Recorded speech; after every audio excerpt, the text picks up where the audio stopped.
Hey everybody, it's Jason Blaha here, and today I thought I would address kind of a topic that's come up a few times lately. A lot of times when I talk about strength standards and strength sports and things, people will bring up strength lifting, and they're like, well, Jason, you seem to think that strength lifting is actually a pretty good idea. You think it's a good sport.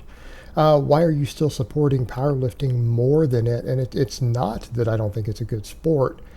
It's that I think the problems we have in powerlifting can be largely fixed with just better enforcement of the rules. Powerlifting already has a tradition, it's more popular.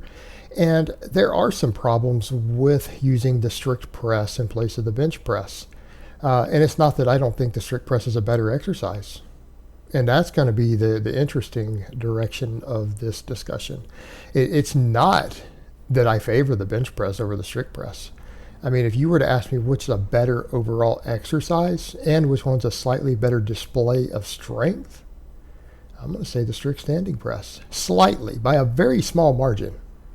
Not by an overwhelming margin, but by a small margin, yes. So the question comes around then, well, why wouldn't you support it? Because from a competitive perspective, I don't think in the grand scheme of a strength sport, as a total effect of winning or losing, that it's better. And I want to state my reasons why. Part of it has to do with how difficult it is to add pounds to the bar. Now, at first that would sound like a good thing if you want to test strength, right? Because it's really hard. I'm someone who's worked very hard last year, and then you guys have seen me do it again after taking some time off from the lift, do a 225 strict press. I got up to 227.5 last year. I worked really, really, really, really hard for that.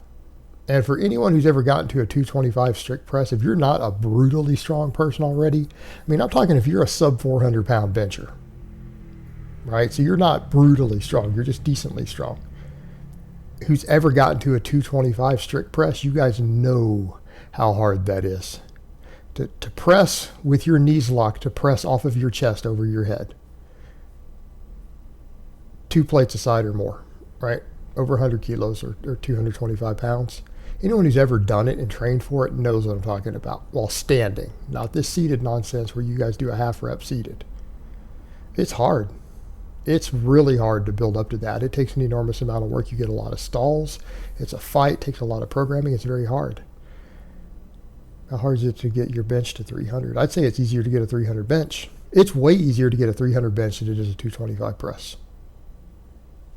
Says me, based on my life experiences. You guys see where I'm about to go with this, right? Well, how does that fit into the grand scheme of a total? Do people win or lose a powerlifting meet based on their bench press? On occasion, but usually not. Usually not. If you go to a raw meet, who's usually going to win a class? At least 50% of the time. At least 50% of the time, what exercise determines who wins or loses a class? The deadlift. 50 to 60% of the time, the guy with the highest deadlift wins the class, if not more. The other lifts, you have to be a hell of a lot stronger. Like if your deadlifts are fairly close, a guy who's got a really, really strong bench might beat you. But he better have one hell of a bench press. I mean, case in point, last meet you guys saw me do, guy outbenched me by like 25 kilos. That's over 50 pounds, by the way. Let me state that again.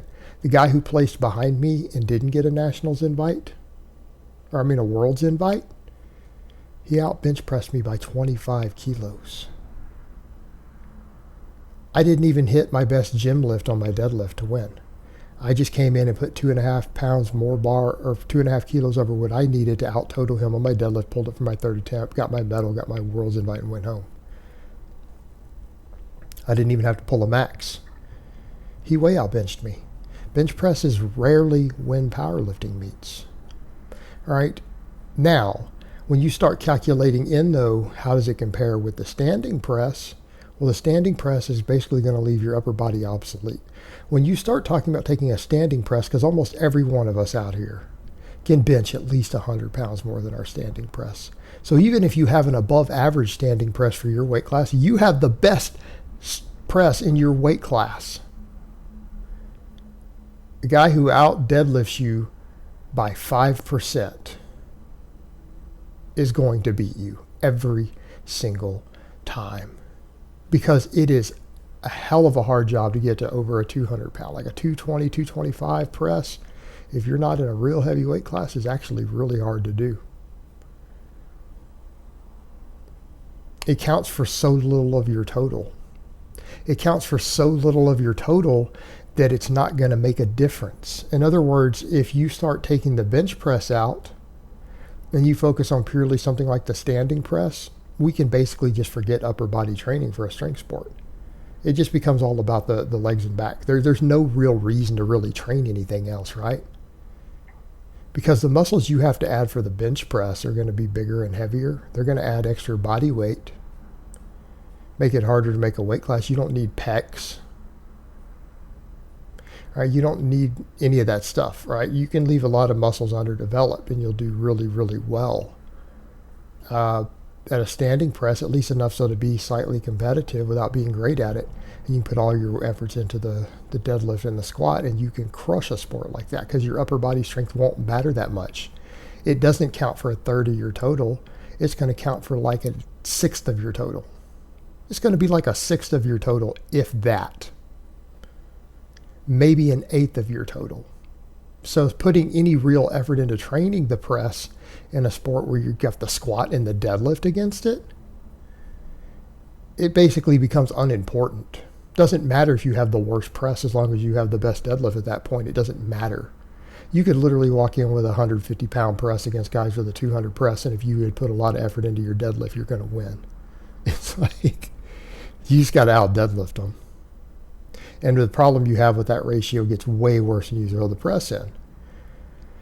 So because of it's a much weaker lift and it's very hard to add weight to and get stronger at relative to these other lifts, it would further de-emphasize upper body. At least with bench press in there, you have one of the biggest, heaviest upper body lifts that people can do. In other words, you can train to get really strong at a bench to where you can get respectable weights. It won't be as strong as your squat or your deadlift, but it'll be respectable enough that it will matter sometimes.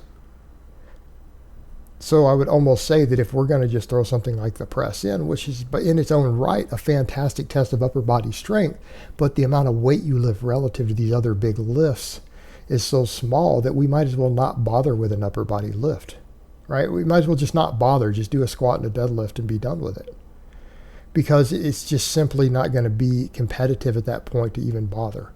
So I think with the bench press in there, at least people are required to really build a thick, strong upper body to go with their legs and back.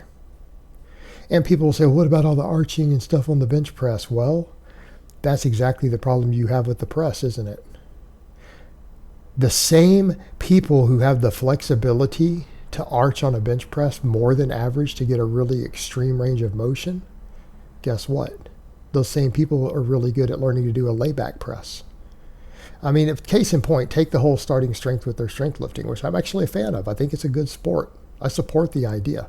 Look at someone like Chase Lindley. Look at his layback press. It's meat legal.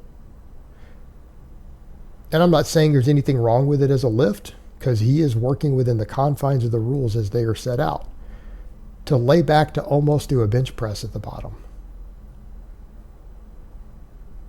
Well, he's probably getting 50, 60 more pounds out of that. Is that any different than someone with a crazy arch on a bench that cuts their range of motion down and gets better leverages? No, it's the same thing. It's the exact same thing. So you can't remove that ability even by putting the press in. At least with the bench, the reason they threw the bench in is because the layback press, the bent press like that was being used for the overhead press and other strength sports. And that's why they quit using it. Because people were learning how to do that to the point to where people were really getting hurt, causing injuries, all sorts of problems. And they figured, look, let's just, that's what powerlifting did. Let's just do one where we lay on our back instead. Right? It's ultimately safer. And it's worked pretty well. Is it the perfect lift? No. Of course not. There are problems with the bench. We could argue about a lot of factors with the bench. The extreme arch could be one, but how do you eliminate that to some extent? Well, require minimum grip width on the bar, which we do. Have judges go under and really watch their butt, because people who run the really extreme arches a lot of times struggle to keep their butt on the bench. Judge that stricter. and realize that it's a very small minority of people who get away with that. And at the end of the day, they're only getting a little bit out of it. So what if they bench 10% more?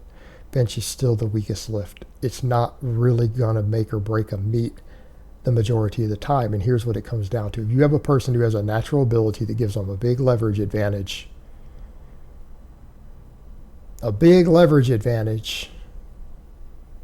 on a lift like that, and it's in a really, really, really close meet, because all their squats and deadlifts are pretty much the same, is it really that big of a deal that they out-inch somebody else because of some genetic ability with leverages they have and mobility and flexibility? Probably not. Go ahead and give them the win. The other people, if they know they're going to have to compete against someone who has that ability to arch like that, should probably just work on their deadlift a little bit more. Problem solved. All right, guys, but that's really all I have to say on that today. I hope it's been informative, and I will talk to you guys next time.